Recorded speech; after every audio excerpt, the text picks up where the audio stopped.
Existem coisas que não são nossa, não é? Eu não tenho nenhum mérito sobre determinadas situações. Porém, existem outras que são comportamentais. Então, por exemplo, eu não conheço ninguém que deu muito certo que trabalha pouco. Não é uma coisa, sabe? O trabalhar bastante, trabalhar muito, não é tudo. Se fosse tudo, todo mundo que trabalha muito Sim. teria prosperado. Mas todas as pessoas que eu conheço que construíram alguma coisa relevante, elas eram chegadas ao labor. Elas gostavam de trabalhar e, de preferência, elas se apaixonavam por aquilo que ela estava fazendo. Ela atribuía algum significado àquilo que ela estava fazendo, o que fazia com que ela fizesse aquilo por muitas horas por dia, repetidamente. Então, trabalhar bastante, ela não é, assim, a garantia do que você vai prosperar e enriquecer. Mas todas as pessoas que eu conheço que começaram do zero, que construíram o seu negócio, trabalhavam bastante. Então, acho que esse é um ponto. Eu vou falar só 3 pontos aqui que vieram à minha cabeça, tá? Um outro ponto que eu vejo é alguém que não seguiu o padrão. Porque o padrão, se você for pegar ali a lista de todo mundo que enriqueceu, você vai ver que a maioria são empreendedores. Depois você vai para atletas, depois você vai para artistas. Raramente, é um percentual muito pequeno, que são aqueles caras que chegam no topo da cadeia corporativa e enriquecem como executivos. Esses são uma minoria. Agora, o restante da pirâmide não vai enriquecer. Então, se a gente tem todo um modelo tradicional, um modelo de ensino tradicional, todo um status quo da sociedade que te conduz ou a ser um funcionário público ou a ser um funcionário CLT, ou seja, o cara que conseguiu se desgarrar desta linha de montagem e teve a coragem de, cara, sei lá, ser um atleta, porque o cara para ser atleta tem que ter coragem. Sim. Um atleta sempre tem aquela pergunta, pô, legal, você joga futebol, né? E você trabalha com o quê? Geralmente é assim, é igual artista. Pô, não, você canta, pô, legal, e você trabalha com o quê? Não é? Ou seja, durante um bom tempo, um atleta e um artista convivem com olhares atravessados, convive com olhares desconfiados como quem pensa que ele é um vagabundo. Você entendeu? E ele tem que ter uma convicção muito grande durante um período para conseguir atravessar esse processo até ele começar a ter um resultado e ser reconhecido. Então, e muitos não conseguem ser reconhecidos nunca, jamais.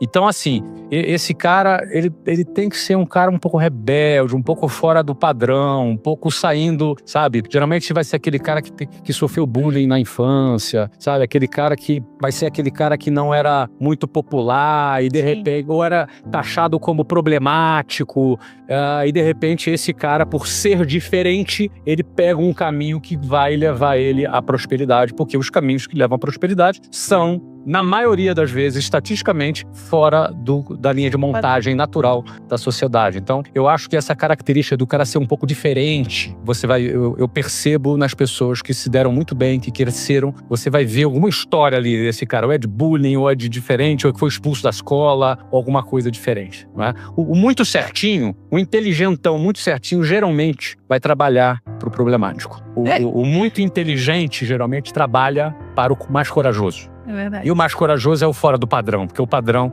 é diferente. Então, eu também citaria essa característica aí que tem. Outra coisa é o cara um pouco obcecado.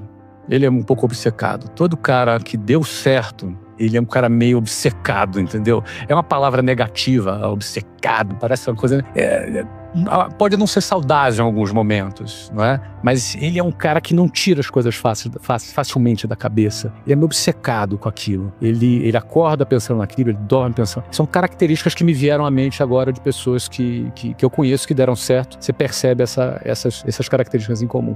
Pensando nas pessoas que eu conheço que deram certo... Todas têm um pouco disso. Todas têm. É verdade. Um pouco não, muito. Ou muito disso. Na verdade, essa questão de obsessão, de pensar... Quebra de padrão, são diferentes, tem alguma coisa diferente. Exatamente. São obcecados pelo aquilo que fazem. Eu pensei no pessoal mais inteligente que estudou comigo. A maioria acabou trabalhando pra alguém, no final.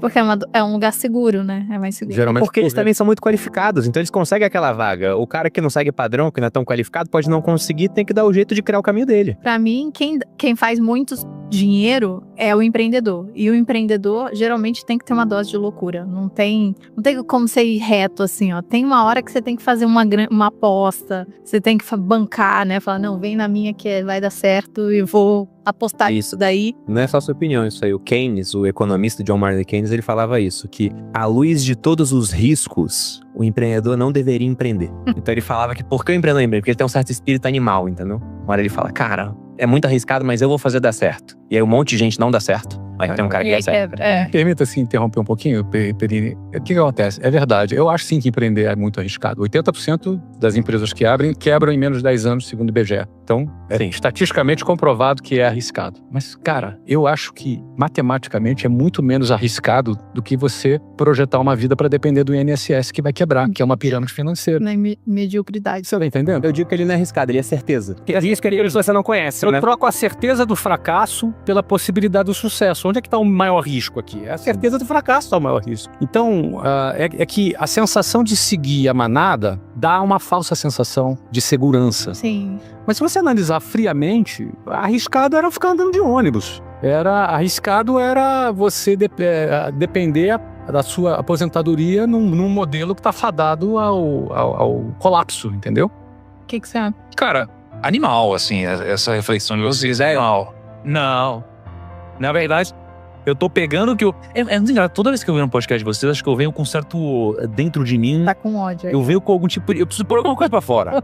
Eu acho que eu venho num dia... uma sessão de terapia, sabe assim? Mas pegando o que o Flávio tá falando, o que me veio aqui é que o cara que fica milionário, a mulher que fica milionária, ele é como um carro que é abastecido com combustível diferente. Então, assim, o combustível de quem fica milionário é diferente. É a mesma pessoa, mas ele é abastecido com combustível diferente. E eu acho que quem fica milionário no Brasil é alguém que é abastecido com ódio, raiva ou uma obsessão e muito tesão, assim, por alguma coisa. Eu acho que essa pessoa fica rica. As outras pessoas, na minha opinião, elas têm muito mais dificuldade de atingir algum resultado muito diferente. Por quê? Porque se a gente for olhar...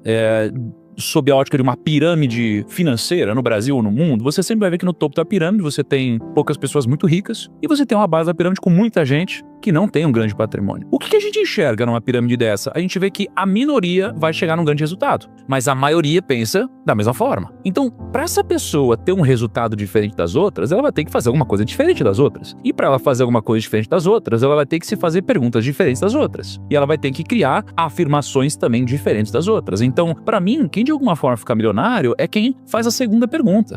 A primeira pergunta é a que todo mundo faz. Agora, a segunda pergunta é a que pouca gente faz. Então, a segunda pergunta seria esse segundo grau de pensamento, mas talvez de uma forma menos filosófica e muito mais instintiva. Porque quando o Flávio falou do cara que sofre bullying ou tem algum pensamento diferente, eu também, as pessoas que eu conheço que são ricas, elas têm um probleminha, cara.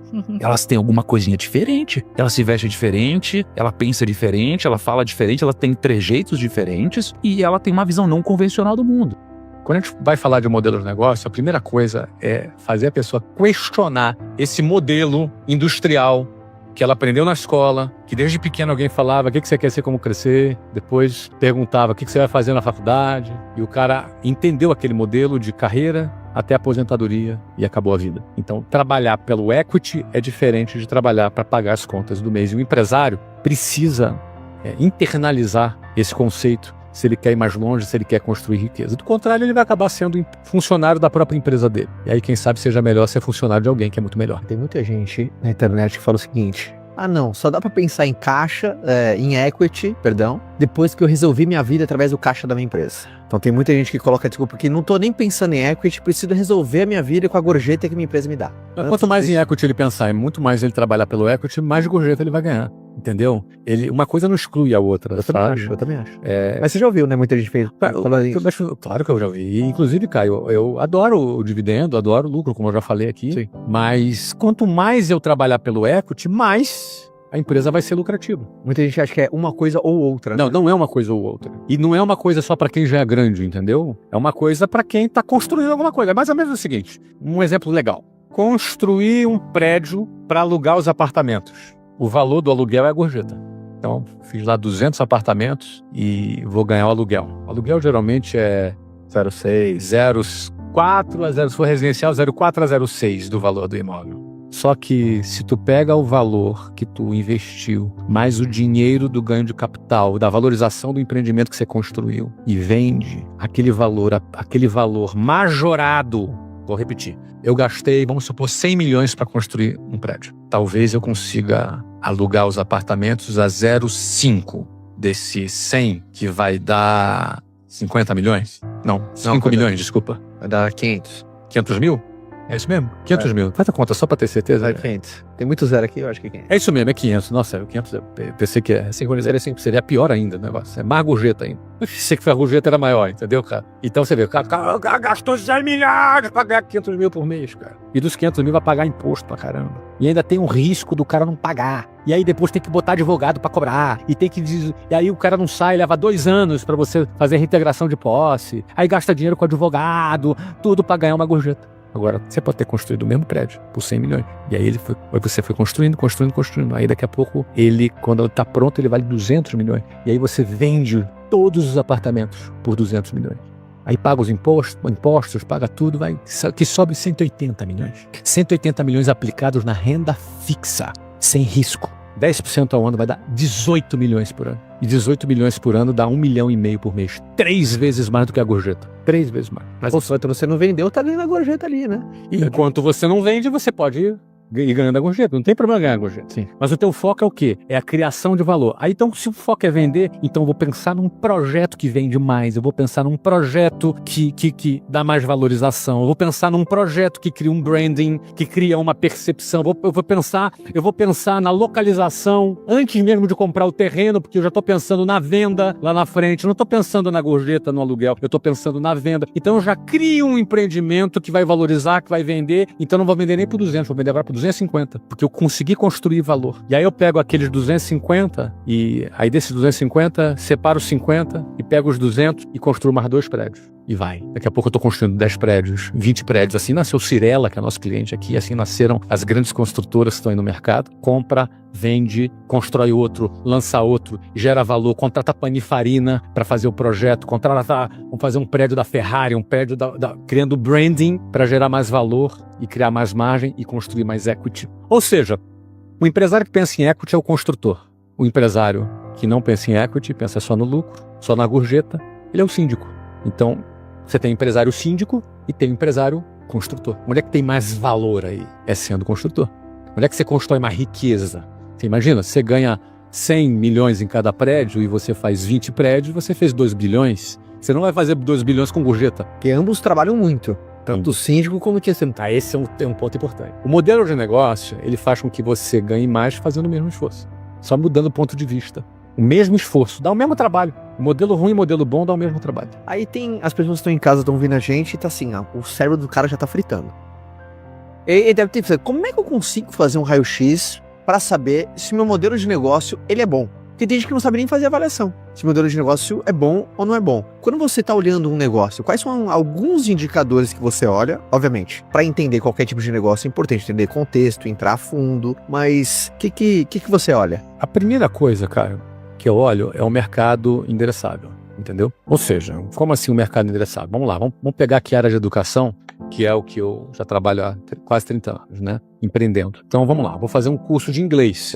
Aí eu te pergunto, um curso de inglês, muita gente precisa de inglês? Muita gente, todo mundo precisa de inglês. Então você tem mercado endereçável grande. Pô, quem precisa de inglês? Cara, diretor de uma empresa, gerente de uma empresa, supervisor, assistente, office boy, todo mundo precisa de inglês. Mas por que precisa de inglês? Porque quem fala inglês tem mais oportunidade de trabalho. Inglês traz mesmo com a inteligência artificial, com as ferramentas que existem hoje, o cara não vai numa entrevista de emprego e vai usar a inteligência artificial. Ou o cara sabe ou o cara não sabe. Se a empresa exige o inglês para ele, não adianta ele levar um foninho. A habilidade de falar inglês continua sendo necessária. Ou seja, o engenheiro continua precisando fazer conta, mesmo existindo a calculadora. Sim. Ou seja, inglês é um mercado, tem mercado endereçável. Mas acho que eu vou abrir agora um curso de javanês. O que você acha? Um curso de javanês? Eu nem sei se existe essa língua. Eu tô pensando, cara, que vai ter? É um curso de grego. É o jalavão, né? Que vai ter? Vamos lançar um curso de holandês, cara, que é aquele meio Dutch, né, cara, sei lá que língua que a Holanda fala, é um negócio misturado entre inglês As possibilidades serão bem reduzidas. É muito mais reduzido.